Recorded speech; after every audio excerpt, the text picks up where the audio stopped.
The morning mist clung to the ruins of New Geneva like a funeral shroud. Captain Maria Santos crouched behind a collapsed wall, her rifle trained on empty air.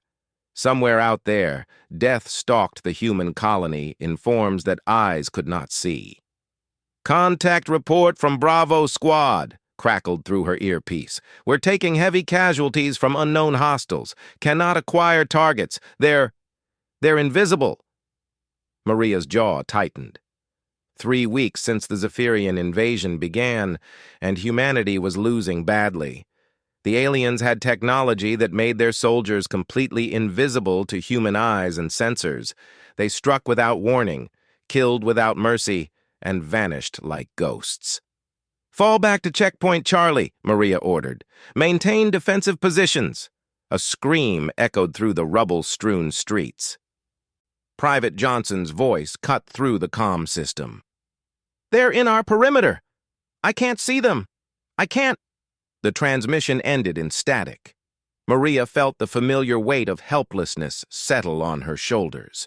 How do you fight an enemy you cannot see? How do you protect people from killers that move like phantoms? The Zephyrians had appeared 6 months ago at the edge of human space. Their ships were sleek, advanced, and carried weapons that could punch through Earth's best defenses. But it was their ground forces that truly terrified humanity. Soldiers equipped with perfect invisibility technology that rendered them undetectable to every sensor humanity possessed. "Captain, we've got movement in Sector 7, reported Lieutenant Hayes. "No visual contact, but motion detectors are picking up something." "Roger that. All units, converge on Sector 7. Use thermal vision, motion trackers, anything that might give us an edge." Maria knew it was hopeless. They had tried everything. Thermal imaging showed nothing. Motion sensors gave vague readings at best. The Zephyrian cloaking technology was beyond anything humans had ever encountered. It bent light, absorbed heat signatures, and somehow even masked their soldiers' electromagnetic fields. The first attack had been on the outer colonies, entire settlements wiped out by invisible killers. Survivors spoke of watching their friends and family die from wounds that appeared from thin air. Bullet holes blooming in walls from weapons that could not be seen. Blood spattering across floors from enemies that existed only as whispers of death. Humanity's military response had been swift but ineffective. Earth's finest soldiers, equipped with the most advanced technology available, had been slaughtered by foes they could not locate. Every battle was a massacre. Every engagement ended in human retreat. "Captain Santos, this is command. We need you to hold that position until reinforcements arrive." Maria almost laughed. Reinforcements. More soldiers to die fighting shadows. "Understood, command. But I need to know. Is anyone working on a solution to their cloaking technology?" "Classified, Captain. Just maintain your position." A plasma bolt seared past Maria's head, melting a chunk of concrete where she had been crouching a moment before. She rolled to new cover, firing blindly in the direction the shot had come from. Her bullets struck nothing but air. "This is insane!" muttered Corporal Davis over the comm. "How are we supposed to fight something we can't see?" Maria was about to respond when a new voice cut through their frequency. It was calm, measured, and carried an accent she couldn't place. "Bravo, Company. This is Operative Blackwood. I'm inbound to your position. Maintain current defensive posture and do not engage targets in Grid 77 Alpha." "Who the hell is Operative Blackwood?" Maria demanded. "Command. I don't have any Operative Blackwood on my roster." "Captain Santos, you are to provide full cooperation to Operative Blackwood. That comes directly from Colonial Command." Before Maria could respond, a single gunshot cracked through the air. It came from somewhere behind the human lines, far from where any of her soldiers were positioned. The shot was followed by a sound Maria had never heard before in 3 weeks of fighting invisible enemies, the unmistakable thud of a body hitting the ground. "What was that?" Davis whispered. "Unknown," Maria replied, but her heart was racing. That sound, that thud, it meant something had just become visible. Something had just died. Another shot. Another body falling. Then another. "Contact! Contact!" screamed a Zephyrian voice through their translation software. The aliens were using human communication channels, their words filtered through electronic interpretation. "We are under attack! Unknown sniper! Theta Squad is down! Cannot locate the source!" Maria's eyes widened. The Zephyrians were panicking. For the first time since the invasion began, it was the aliens who sounded afraid. A figure emerged from the ruins about 200 meters from Maria's position. Tall, lean, moving with the fluid grace of a predator.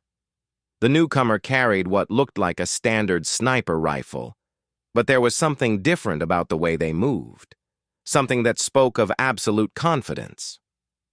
"Operative Blackwood to all units," the calm voice said.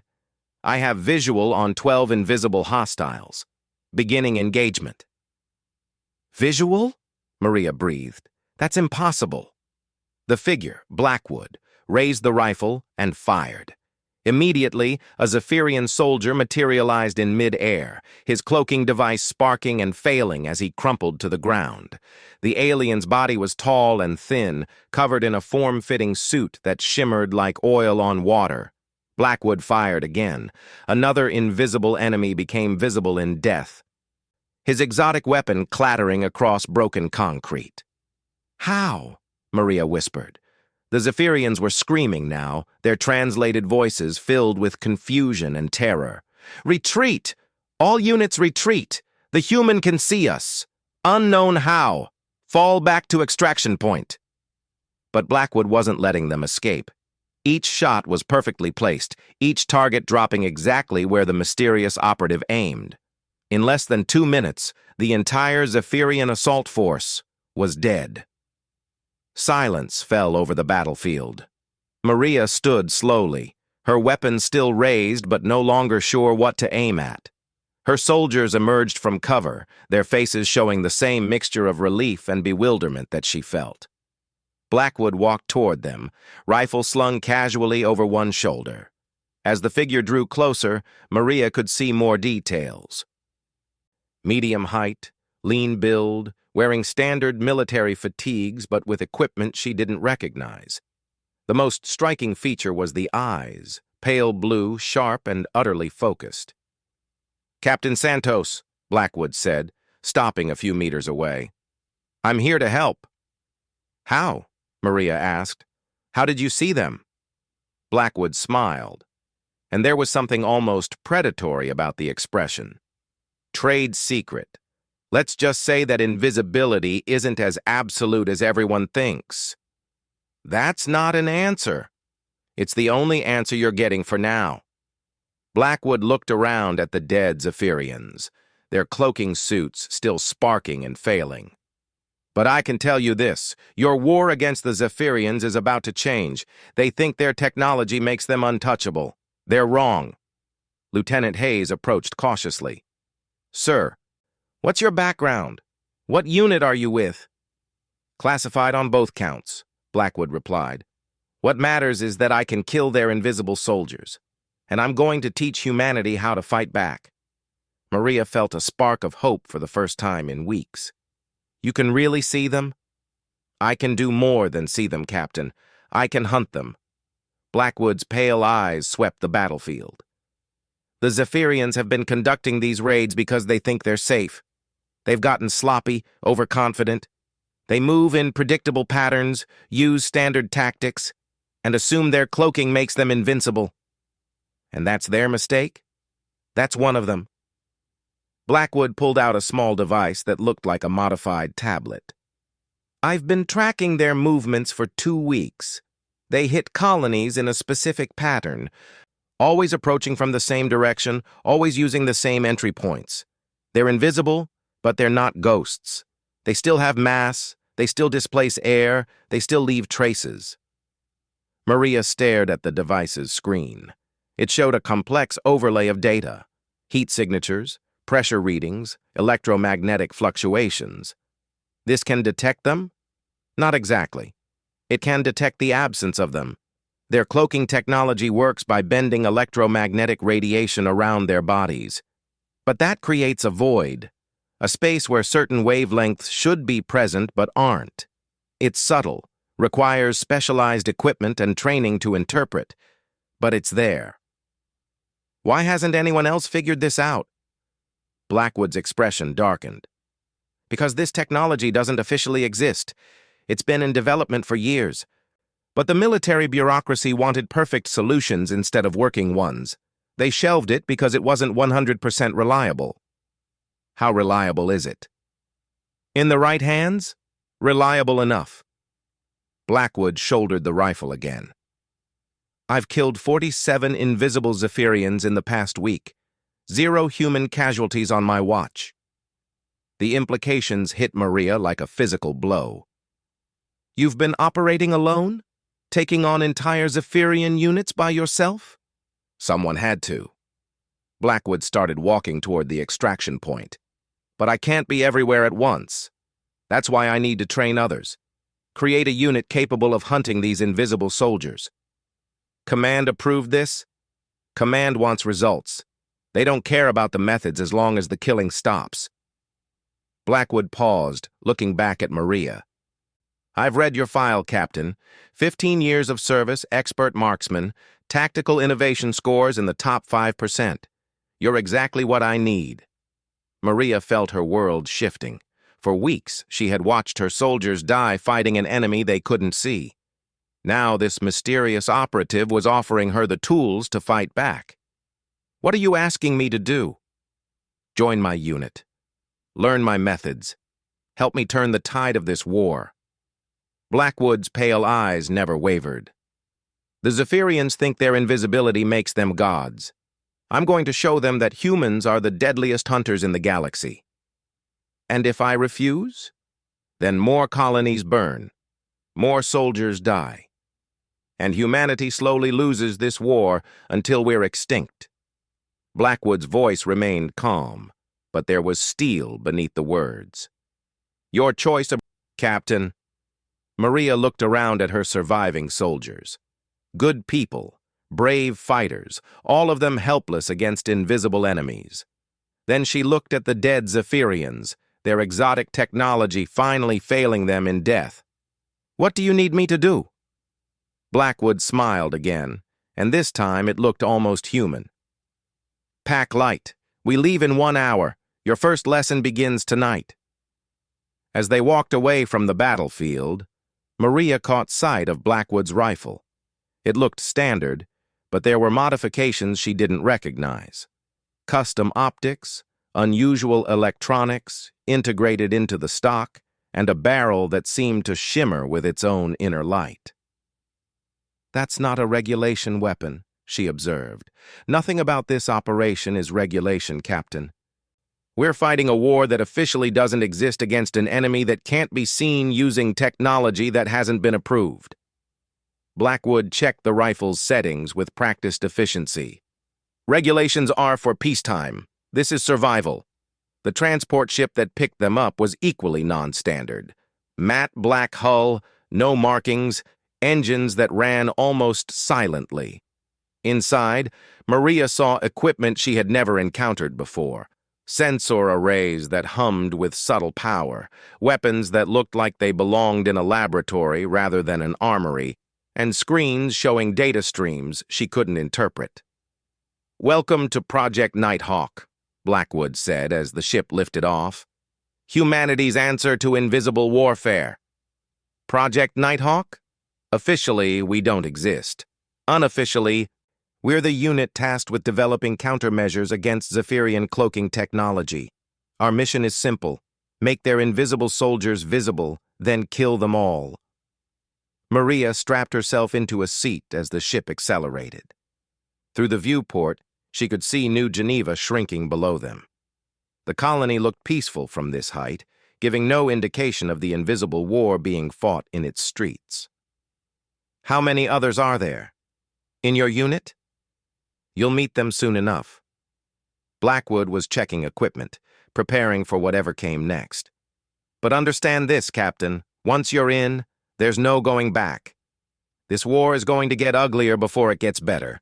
The Zephyrians have been treating humans like primitive prey. When they realize we can fight back, they're going to escalate. Escalate how? More soldiers, better technology, weapons that make their current arsenal look like children's toys. Blackwood looked out the viewport at the stars beyond. But they're going to learn something that every predator species eventually discovers. Humans don't stay prey for long. The ship changed course, heading for coordinates Maria didn't recognize. She was leaving behind everything familiar, joining a unit that officially didn't exist to fight a war that couldn't be won through conventional means. But for the first time since the invasion began, Maria felt like they had a chance. The Zephyrians had superior technology, overwhelming numbers, and tactics that had proven devastatingly effective against human forces. What they didn't have was the one thing that had always made humanity dangerous: the ability to adapt, evolve, and turn any advantage against its creators. The invisible war was about to become visible, and when it did, the galaxy would learn why Earth had never been conquered by anything except its own children. As the ship jumped to hyperspace, Maria began to understand that she wasn't just joining a military unit. She was becoming part of humanity's evolution from prey to predator. The hunt was about to begin. The training facility existed in a place that didn't appear on any official maps. Hidden beneath the surface of a dead moon orbiting a forgotten gas giant, Project Nighthawk operated in absolute secrecy. Maria's first glimpse of the complex left her speechless. Kilometers of underground tunnels, laboratories filled with technology she didn't recognize, and firing ranges designed to simulate combat against invisible enemies. "Impressive, isn't it?" Blackwood said as they walked through the main corridor. 3 years of construction, unlimited funding, and the brightest minds humanity has to offer. All focused on solving one problem: how to kill something you can't see. Maria passed a laboratory where scientists worked on what looked like modified weapons. Through the transparent walls, she could see rifles being fitted with complex optical systems and targeting computers that hummed with processing power. How many people know about this place? Fewer than 50. Everyone here has been cleared at levels that officially don't exist. Blackwood stopped at a security checkpoint where a scanner read their biometrics. "Welcome to the Ghost War, Captain. Population, us." The scanner beeped approval, and heavy blast doors slid open. Beyond lay a training area that looked like a perfect replica of a typical colony street.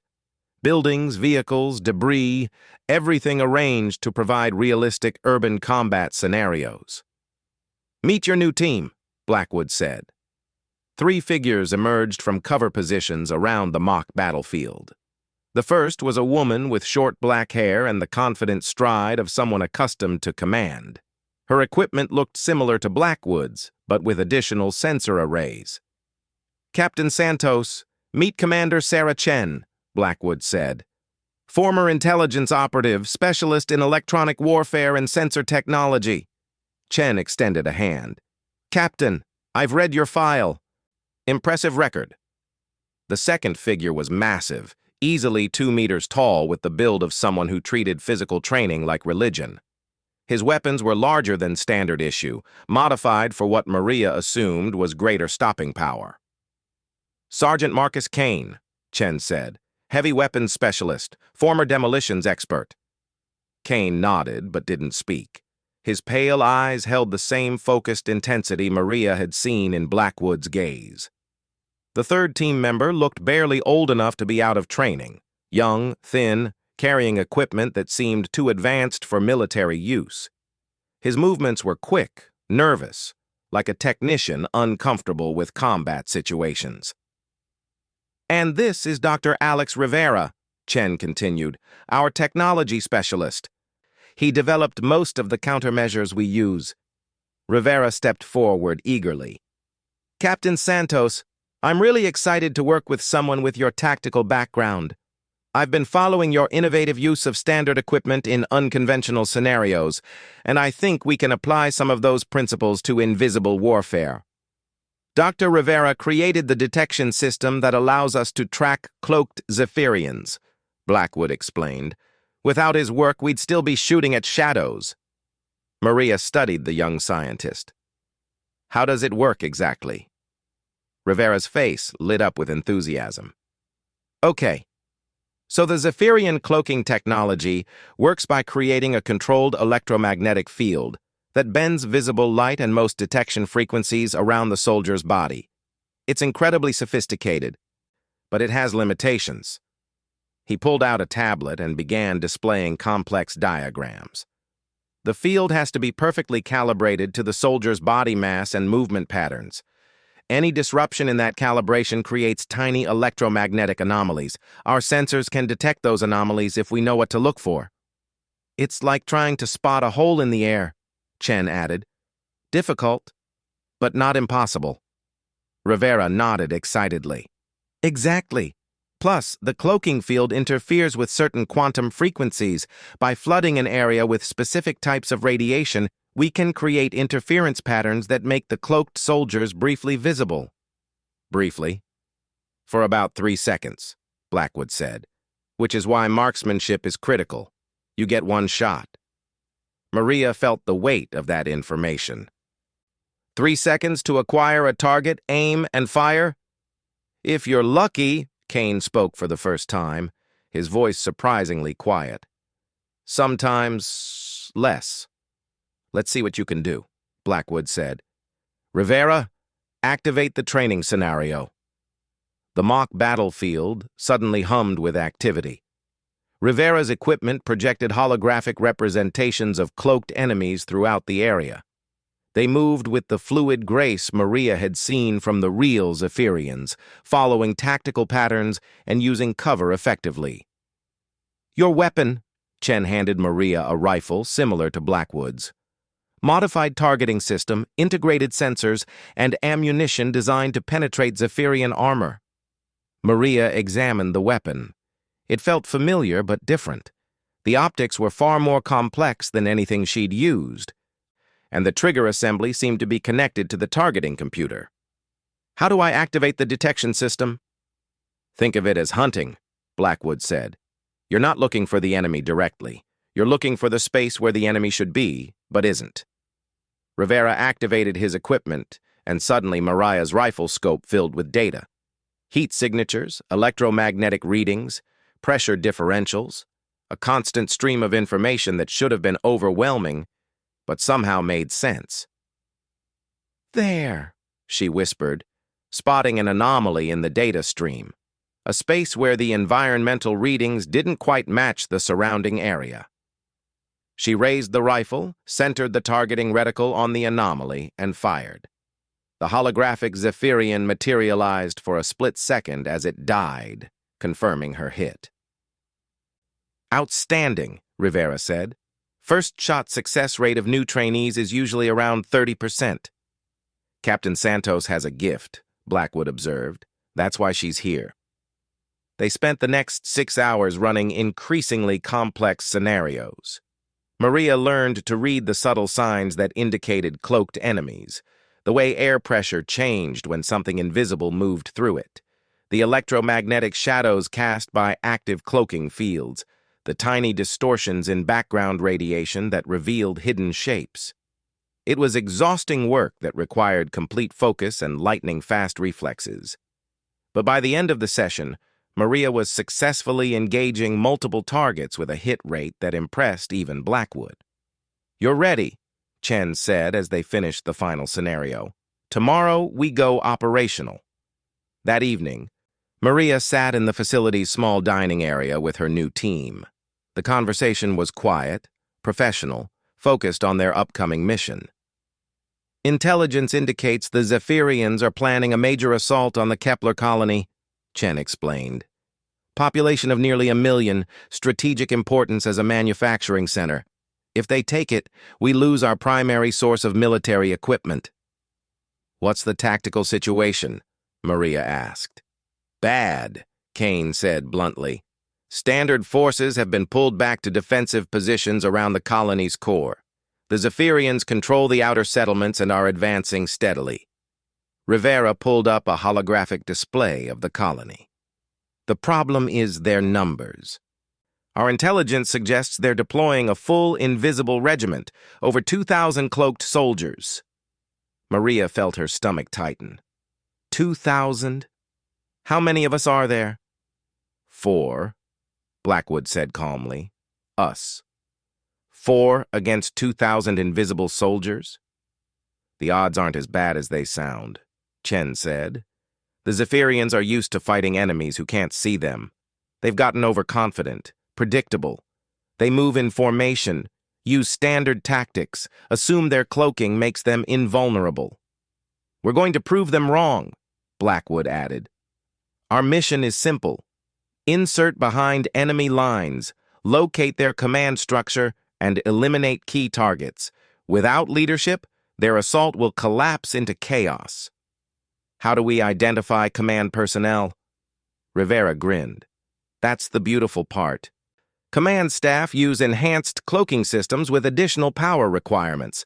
Those power requirements create larger electromagnetic signatures. To our sensors, they light up like beacons. The plan was ambitious but simple. They would insert via stealth transport during the colony's night cycle, establish overwatch positions around the Zephyrian staging areas, and systematically eliminate command personnel. The goal wasn't to kill every enemy soldier. That would be impossible with 4 people. Instead, they would decapitate the command structure and leave the invasion force leaderless. What about extraction? Maria asked. Blackwood's expression was grim. That depends on how quickly the Zephyrians figure out what's happening. If we're fast and clean, we extract normally. If they realize they're under attack by human forces capable of seeing through their cloaking, they'll send everything they have after us, Chen finished. This mission could end the invisible war one way or another. The transport flight to Kepler Colony took 8 hours through hyperspace. Maria spent the time studying intelligence reports and familiarizing herself with the modified equipment. The data painted a grim picture. Zephyrian forces had been systematically destroying colonial defenses for weeks, moving with the confidence of predators who knew their prey couldn't fight back. Insertion in 5 minutes, called the pilot. Weather conditions are optimal, minimal electromagnetic interference. Maria checked her rifle one final time. The weapon felt natural now, its weight and balance perfectly suited to her grip. The targeting system hummed quietly, already beginning to analyze the environment for potential threats.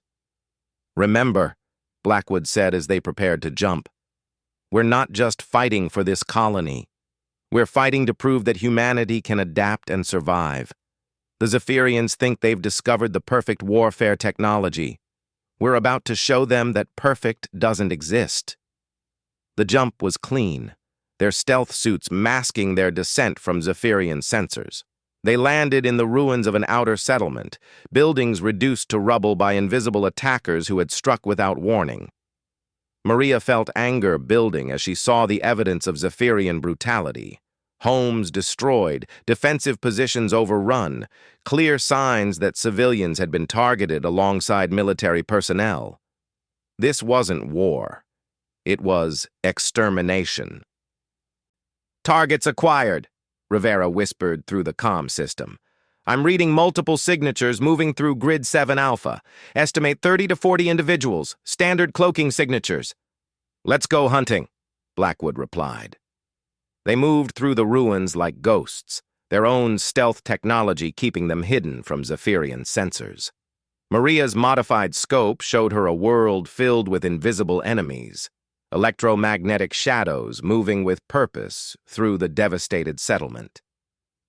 The first engagement came without warning. A patrol of 6 Zephyrian soldiers passed within 50 meters of their position, their cloaked forms visible only as subtle distortions in the sensor data. Blackwood fired first, his shot dropping the lead soldier. Maria took the second target, Chen the third. Kane's heavy rifle eliminated two more with a single shot that punched through both their positions. The sixth Zephyrian never had time to realize his squad was dead.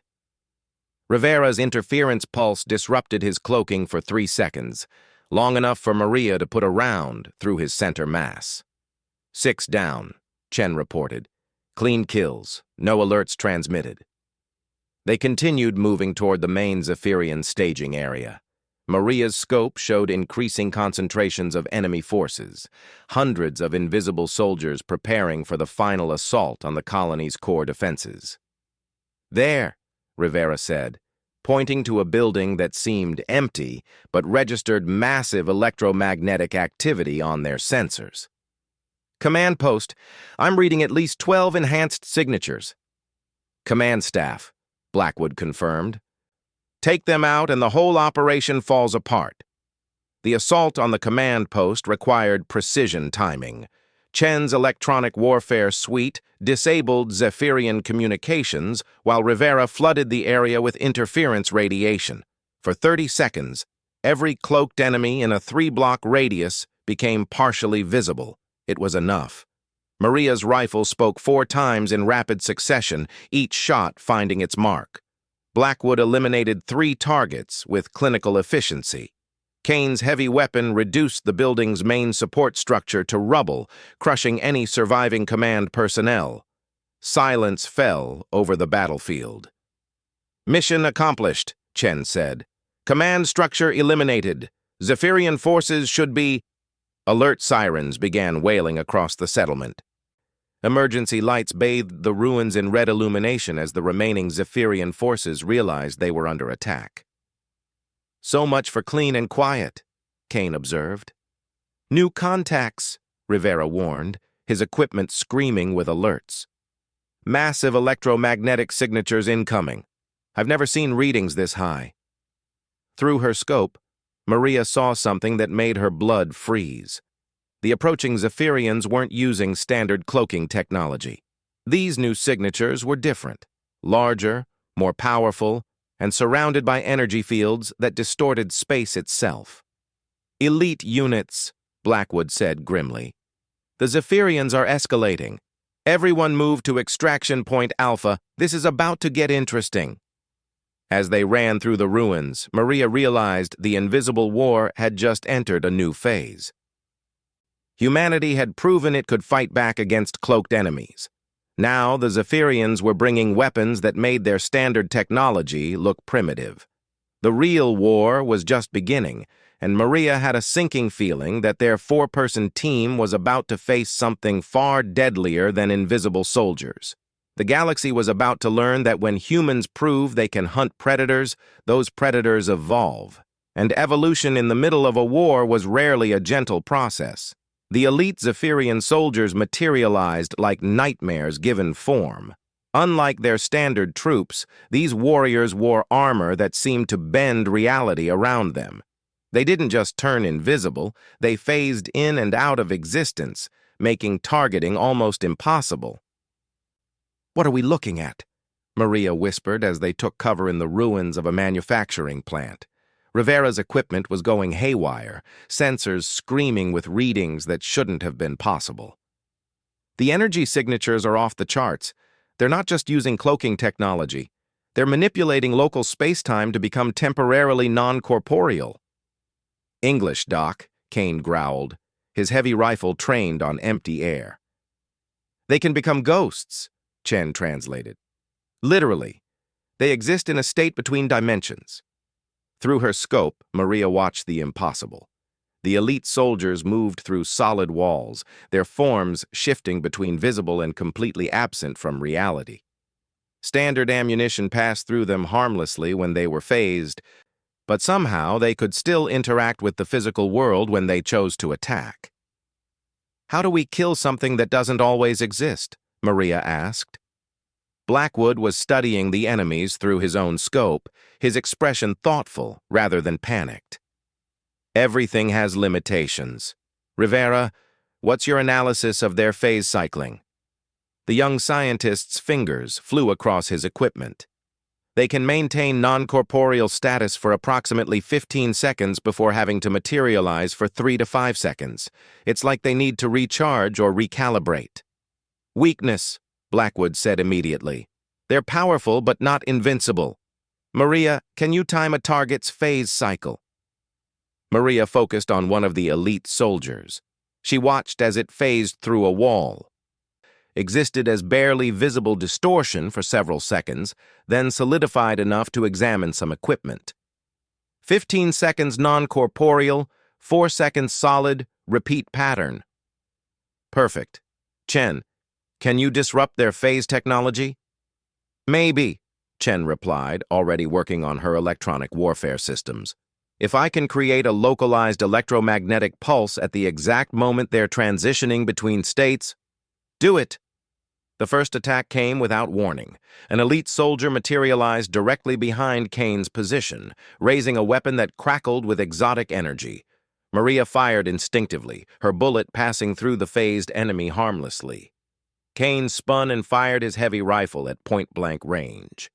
The massive round caught the Zephyrian during its brief moment of solidity, the impact launching the alien warrior backwards into a concrete wall. One down, Kane reported calmly. 12 more incoming, Rivera warned. They're surrounding our position. The battle that followed was unlike anything Maria had ever experienced. The elite soldiers attacked from impossible angles, phasing through walls and floor to strike from unexpected directions. Traditional cover was useless when enemies could walk through solid matter. But Blackwood had trained his team well. They moved constantly, never staying in one position long enough for the phased enemies to materialize in their exact location. Maria learned to time her shots, firing at the precise moment when targets were forced to become solid. Chen's electromagnetic pulses proved devastatingly effective. When she caught an elite soldier during its transition between states, the disruption left it trapped in partial phase, visible but unable to move effectively. These partially phased enemies became easy targets for the team's specialized ammunition. "We can't keep this up forever," Maria said during a brief lull in the fighting. "They're learning our tactics." "Agreed," Blackwood replied. "Time for a strategic withdrawal. But first, we need to send a message." He pulled out a device Maria hadn't seen before. It looked like a combination of Rivera's sensor equipment and Chen's electronic warfare systems, but with modifications that seemed almost alien in design. "What is that?" Maria asked. "Project Nighthawk's real secret weapon," Blackwood said, beginning to activate the device. "We haven't just been developing countermeasures against Zephyrian technology. We've been reverse engineering it." The device hummed with power, emitting frequencies that made Maria's teeth ache. Around them, the remaining elite soldiers suddenly became visible, their phase technology failing completely. "Impossible," came a translated Zephyrian voice. "Human technology cannot interfere with quantum phase manipulation." Blackwood smiled coldly. "Human technology can't, but your technology can when properly modified." The implications hit Maria like a physical blow. "You've been using their own weapons against them." "Not their weapons, their technology. Every piece of Zephyrian equipment we've recovered, every fragment of their cloaking systems, every scrap of data from their computers, it all went into understanding how their science works." Rivera was grinning with excitement despite the battle raging around them. "The quantum phase manipulation uses the same base principles as their cloaking technology. By creating an inverse resonance pattern, we can force their systems to fail." "Which means?" Chen asked while firing at a now visible elite soldier. "Which means," Blackwood said, "that we can turn off every cloaking device within a 5-kilometer radius." He triggered the device. The effect was immediate and devastating. Across the entire settlement, Zephyrian soldiers suddenly became visible. Thousands of enemies who had been moving unseen through the ruins were now exposed, their cloaking technology rendered useless by the quantum interference field. The response was swift and terrifying. Zephyrian commanders, realizing their primary advantage was gone, began issuing new orders. But instead of retreat, they called for maximum escalation. "Energy buildup detected," Rivera warned, his sensors showing readings that made no sense. "Massive power sources activating throughout the Zephyrian fleet." Through her scope, Maria could see the alien ships in orbit beginning to glow with ominous light. "What are they doing?" "Planetary bombardment," Chen said grimly. "If they can't take the colony with invisible soldiers, they'll destroy it from orbit." "Unacceptable," Blackwood stated. "Rivera, how long can you maintain the interference field?" "Maybe 30 minutes before the device overloads." "Enough time. Kane, Chen, establish overwatch positions and provide covering fire. Maria, you're with me." "Where are we going?" Maria asked. "To end this war." They moved through the settlement with grim purpose. The now visible Zephyrian forces were in chaos, their entire tactical doctrine based on invisibility suddenly useless. Maria and Blackwood carved through confused enemies with methodical efficiency. "There!" Blackwood pointed to a heavily fortified position where the largest concentration of Zephyrian forces had gathered. "Their field commander will be coordinating the orbital bombardment from that location." "How do you know?" "Because that's what I would do." Blackwood checked his weapon one final time. "Maria, I need to tell you something about Project Nighthawk." They took cover behind the wreckage of a vehicle as plasma bolts seared overhead. Maria waited for Blackwood to continue. "This isn't my first war against a technologically superior enemy," Blackwood said. 20 years ago, I fought in the Arcturus conflict. Different enemy, same problem. They had technology that made them nearly impossible to defeat through conventional means. What happened? We adapted, evolved, learned to use their own advantages against them. Blackwood's pale eyes were distant with memory. By the end of that war, we weren't just fighting the Arcturians. We were outthinking them, outmaneuvering them, proving that technology without wisdom is just expensive failure. And the Zephyrians are about to learn the same lesson. Blackwood rose from cover, rifle ready. Human beings are the galaxy's ultimate adaptive predators. We don't just survive, we thrive by turning every challenge into an opportunity for evolution. The final assault on the Zephyrian command position was brief but decisive. With their cloaking technology disabled, the alien forces fought with desperate courage but lacked the tactical flexibility to adapt to suddenly being visible.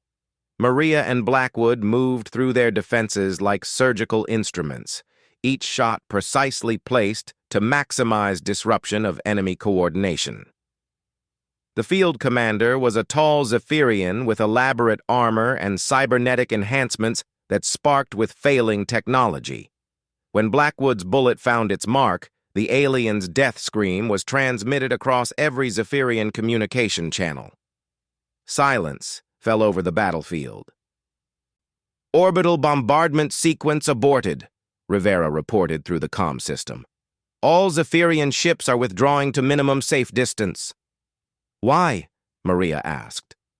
Blackwood was studying the dead field commander's equipment. "Because without their invisibility advantage, they can't win this war. And now they know we can take that advantage away whenever we choose." Over the following hours, the true scope of the victory became clear. The quantum interference field hadn't just disabled cloaking technology in one settlement. Its effects had cascaded through the entire Zephyrian fleet network. Every invisible soldier in the system had been revealed, every stealth ship made visible to human sensors. "It's over," Chen said as they regrouped at the extraction point. "The invisible war is over." "No," Blackwood corrected. "The invisible war is over. The real war is just beginning." He was right. Within days, Zephyrian forces throughout human space found themselves fighting enemies who could see them, track them, and predict their movements. The aliens' entire military doctrine had been built around the assumption of invisibility, Without it, they were forced to adapt to conventional warfare against opponents who had been perfecting conventional warfare for millennia. Maria stood on the observation deck of the Project Nighthawk facility, watching intelligence reports flood in from across human space, colony after colony reporting successful defensive actions, Zephyrian forces retreating to regroup and reassess their strategy. "You did more than save one colony," Rivera said, joining her at the viewport. "You changed the nature of warfare itself." "We all did," Maria replied. "But this is just the beginning. The Zephyrians will adapt, develop new technologies, find new ways to maintain their advantage." "And we'll adapt faster," Chen said, appearing beside them, "because that's what humans do." Blackwood approached, carrying a datapad filled with new intelligence. "The Zephyrian High Command has issued new directives to their fleet commanders. They're withdrawing from direct assault operations and moving to siege tactics. Which means they're going to try to starve us out instead of fighting us directly." Blackwood smiled grimly. "Unfortunately for them, humans have a long history of thriving under siege conditions." Kane looked up from cleaning his weapon. "So what's our next mission?" "Teaching the rest of humanity how to hunt invisible enemies," Blackwood replied. "Project Nighthawk is going public.